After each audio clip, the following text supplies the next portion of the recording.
Hello and welcome. आप सभी का स्वागत है मेरे चैनल पे। आज हम लोग क्या करने वाले हैं, न्यू ईयर की शुरुआत 2021 के एमसीक्यू से करेंगे और कोशिश रहेगी कि जितना भी एमसीक्यू है एक बार में कंप्लीट कर दिया जाए और अपलोड कर दिया जाए ताकि आपको आगे क्वेश्चन में आसानी हो और आपका कॉन्सेप्ट क्लियर रहे। तो बगैर कोई टाइम वेस्ट किए चलिए स्टार्ट करते हैं कॉन्फिडेंट लर्निंग।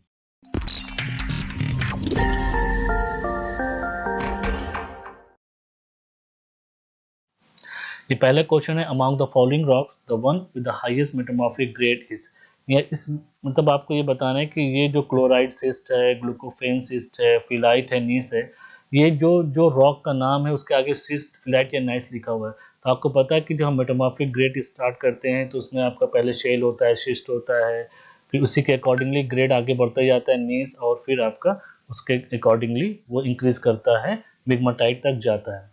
तो अब ये जो नाम लगते जाते हैं जैसे स्लेट हो गया, शिस्ट हो गया, नीस हो गया और मिग्माटाइट हो गया, ये इंक्रीजिंग मेटामॉर्फिक ग्रेड है। उसमें एक आपका शिस्ट, क्लोराइड शिस्ट हो सकता है, ग्लूकोफेन शिस्ट हो सकता है, फिलाइट यहाँ नाम दे दिया गया है और नीस दे दिया गया है। तो अगर आप ये चार्ट अच्छे से याद रखते हैं और आपको याद हो तो आप आसानी से बता सकते हैं कि जो हाईएस्ट ग्रेड मेटामॉर्फिक होगा वो नीस का होगा। Moving to the next question. Next question आपका ये फिजिक्स की 11th क्लास से है रिलेटेड, उसको ज़्यादा कुछ नहीं करना, सबको मालूम है कि आपका ये जो अर्थ होता है, अर्थ में हमारे दो रेडियस होते हैं, एक इक्वेटोरियल रेडियस होती है जिसको आर ई बोलते हैं और एक पोलर रेडियस होता है आर पी होता है। और ये सब अच्छे से जानते हैं कि आर पी हमेशा आर ई से कम होता है। इसका मतलब जो हाँ आर ई पे हमारा सबसे ज़्यादा मैक्सिमम रेडियस होती है। तो अब इक्वेटोरियल की बात करते हैं तो यहाँ पे लैटिट्यूड कितना हो जाएगा, the earth radius is maximum eight which of the following latitude. तो यहाँ पे लैटिट्यूड 0 होगा, तो मेरा ऑप्शन ए होगा। Moving to the next question. Next question bit tricky question है। इसमें अगर आपको ओशन की जगह पे वाटर दे दिया जाता तो आप बहुत इजीली इसको लिख सकते थे कि हाँ ये 71% होता है और नियरेस्ट 70 हो गया, तो ये मेरा ऑप्शन हो गया। बट इन्होंने क्या कहा, the closest value to the percentage of earth surface covered by ocean. तो कंफ्यूज मत होइए, जो दिया गया है उसके अकॉर्डिंगली अपने आंसर को डिड्यूस करने की कोशिश करिए। यहाँ पे उन्होंने ओशन की जगह वाटर दे दिया है और आपको पता है कि जो अर्थ सरफेस है हम जनरली दो पार्ट में डिवाइड कर सकते हैं, करते हैं, लैंड और वाटर क्वांटिटी। ओके, तो लैंड आपको पता है कि 29% होता है और वाटर आपका 71% होता है। अब इसमें क्या है कि मैंने थोड़ा सा डिफ्रेंशिएट किया है कि ये जो 71% वाटर है ये किस किस फॉर्म में है, अगर वो पूछा जाए तो फिर आप इतने डिटेल में जा सकते हैं कि सबसे पहले तो आपका ओशियन होता है जो कि 96.5% है, फिर अदर सेलिंग वाटर है, फिर फ्रेश वाटर है। इवन फ्रेश वाटर को भी डिफरेंशिएट बहुत और पार्ट में डिवाइड किया गया है, जैसे ग्लेशियर हो गया, आइस कार हो गया, ग्राउंड वाटर हो गया। तो अगर आपको ओशियन की क्वांटिटी पूछी जाती है कि ओशियन में कितना वाटर है, तो वो तो आपका वाटर नॉर्मली हो गया, एग्जैक्टली ओशियन 96.5 होना चाहिए, बट वो क्लोजेस्ट नहीं ना, ये आंसर आपका नहीं होगा, क्लोजेस्ट नहीं है ये। थोड़ा सा कंफ्यूजिंग क्वेश्चन है। अब ओशन में भी आपसे पूछा जाता है कि पैसिफिक ओशन में कितना है, अटलांटिक में कितना है, तो वो भी परसेंटेज यहाँ पे आपको दिया गया है। तो moving to the next question, which is the shallowest among the marine. ये आपका प्रोफाइल से रिलेटेड है, जो ओशन डिवीजन का करते हैं, जब हम डेप्थ में जाते हैं तो ओशन किस किस टाइप में डिवाइड होता है। तो सबसे पहले आपका लिटरल जोन होता है, फिर आपका नेरेटिक जोन होता है, फिर बैथियल जोन होता है, फिर एबिसल जोन होता है। तो इस तरीके से आपका LNBA में डिवाइड होता है, लिटरल, नेरोटिक और आपका बी मतलब बैथल और ए आपका एबिसल हो गया। तो सबसे शेलोवेस्ट कौन सा होगा, ये तो आपका इंक्रीजिंग ऑर्डर ऑफ डेप्थ हो गया, मतलब जैसे से आप नीचे जाते जाते हैं तो शेलोवर सबसे ऊपर कौन सा है, लेरोटिक है, तो ये मेरा ऑप्शन हो गया। बहुत सिंपल है, इसमें ज्यादा कुछ नहीं है। Moving to the next question, among the following the tungsten bearing mineral. इसमें हमको जो जो मिनरल दिया गया उसमें हमको टंगस्टन एलिमेंट ढूंढना है कि किस मिनरल में टंगस्टन एलिमेंट है, ताकि उसमें से हम टंगस्टन निकाल सके। तो ज्यादातर आप फॉर्मूला बेस देखेंगे, जो ये बोर्नाइट है, बोर्नाइट से आप कॉपर निकाल सकते हैं, कैसेटेराइट जो आपका कैसेटराइट है उससे आप ऑक्साइड निकाल सकते हैं, ये ऑक्साइड का है। और शीलाइट जो होता है वो आपका टंगस्टन और मिनरल है, तो आप टंगस्टन शीलाइट से निकाल सकते हैं, तो ये मेरा ऑप्शन है।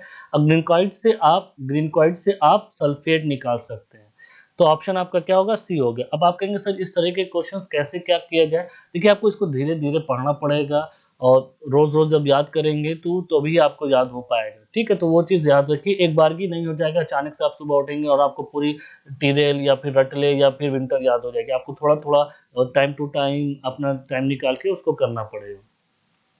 Moving to the next question, the host rock of lead zinc deposit in at Java. देखिए यहाँ पे पर्टिकुलर जावर की बात कर रहा है, जावर कोल्ड माइन की बात कर रहा है, ठीक है। तो जावर की जब बात करते हैं तो पूरा का पूरा जावर बेल्ट की बात करते हैं तो पूरा पूरा जावर बेल्ट में हमारा डोलोमाइट और फिलाइट है। बट पर्टिकुलरली जावर की बात करें तो जावर हो गया या मोचिया हो गया या बलेरिया हो गया, वहां पे हमको डोलोमाइट मिलता है एज अ होस्ट रॉक, तो मेरा ऑप्शन डोलोमाइट होगा। मतलब आप समझ लीजिए कि एज अ होल हमारा जावर में है, जावर में क्या है, जावर बेल्ट में हमारा डोलोमाइट और फिलाइट है, जबकि हमको सिर्फ और सिर्फ जावर, मोचिया और बलेरी की बात करें तो वहां पे डोलोमाइट प्रोमिनेंट है। तो ऑप्शन मेरा सी हो गया। ये हमारा नेक्स्ट क्वेश्चन है, ये भी कोल से रिलेटेड है, मैं इसको ज्यादा से भी एक्सप्लेन नहीं करूंगा, मैं बहुत बार बोल चुका हूँ कि गोंडवाना को रट डालिए, मतलब जो भी हो उसको वो टेबल गोंडवाना को एकदम मतलब अपने बदन के अंदर अपने शरीर में उतार लिए। गोंडवाना से रिलेटेड बहुत से क्वेश्चंस आते हैं, तो गोंडवाना का कोई क्वेश्चन आता है तो वो छूटना नहीं चाहिए, बहुत बार बोल चुका हूँ, एकदम उसको कंठस्थ कर डालिए, एकदम से मक मतलब उसको एकदम दिमाग में बसा ही लीजिए गोंडवाना को। तो अगर गोंडवाना बसा लेंगे तो उसके बाद आप डायरेक्टली आंसर लिख देंगे, bituminous coal deposit in India occur in which of the following formation, Barakar formation, Barakar formation, nothing more than that. अब ये आप जब गोंडवाना उसमें पढ़ ही लेंगे तो आपको फॉसिल के बारे में पता चल जाएगा। यहाँ पे आपको सिर्फ और सिर्फ प्लांट फॉसिल की बात कर रहे हैं, तो फॉसिल दो तरह का इन जनरल अभी हम देखते हैं, तो प्लांट हो गया और एनिमल हो गया।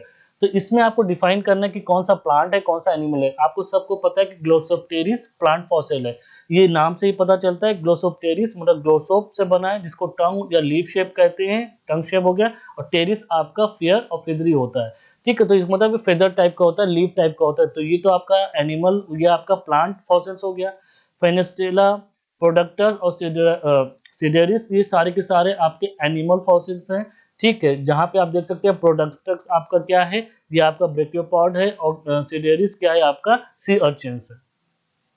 Moving to the next question, ये भी बहुत सिंपल सा क्वेश्चन है, इवन ये आपको एनसीईआरटी की बुक में मिल जाएगा। क्लास 11 की बात हम कर रहे हैं, क्लास 11 के एनसीईआरटी की बुक में दिया है आपको वॉल्केनिक वो इग्नियस बॉडी का पूरा चैप्टर है, उसको अगर आप पढ़ते हैं तो ये आराम से आप निकाल सकते हैं। यहाँ पे देख सकते हैं कि ये आपका ये जो शेप है, ये आपका ये अप है, अगर ये डाउन होता, जिस तरीके से ये अगर ये डाउन होता तो ये आपका लोकुलित होता है। ये शेप कॉनकेव आपका कॉन्वेक्स अप है, यहाँ कॉन्वेक्स अगर आपका अप है तो ये लोकोलिथ है। इसी के अलावा और भी शेप्स होते हैं, जिस ये देख रहे हैं कि अगर आप वर्टिकल है तो इसको हम डाइक बोलते हैं, अगर ये हॉरिजॉन्टल होता तो इसको हम सिल बोलते हैं। तो इस तरीके से सारी की सारी बॉडीज हैं। आप अपनी बुक मत पढ़िए, आप क्लास 11 के एनसीईआरटी की बुक पढ़ लिए तो भी ये आपका काम आसानी से हो जाएगा। तो मेरा ऑप्शन क्या होगा, यहाँ पे ऑप्शन मेरा लोकोलिथ होगा। अब इसमें बस एक चीज मैं यहाँ ऐड करना चाहता हूँ कि यहाँ पे लोकोलिथ की जब बात करते हैं तो ये जो होस्ट रॉक है जिसमें ये आपका डिपॉजिट हुआ है, ये सेडिमेंट्री है, इंजेक्शन जिसमें सेडिमेंट्री रॉक है। अगर ये होस्ट रॉक हमारा वॉल्केनिक होता तो इस लेकोलिथ को हम क्रिप्टोडोम बोलते हैं, ये याद रखें। हो सकता हो कि laccolith equivalent of volcanic features अगर पूछ रहे तो उसको हम क्रिप्टोडोम बोलते हैं, ये याद रखिएगा। ये हमारा आज का लास्ट क्वेश्चन है। फिर मैं कह रहा हूँ which of the following state unit belongs to the cretaceous. अगर आपने जूलॉजी पढ़ रहे हैं अच्छे से और स्ट्रेटिग्राफी अच्छे से पढ़ रहे हैं तो ये भी आराम से आप कर लेंगे। आपको पता है कि ये क्रिटेशियस किसमें होता है, लमेटा फॉर्मेशन क्रिटेशियस में डिपॉजिट हुआ है।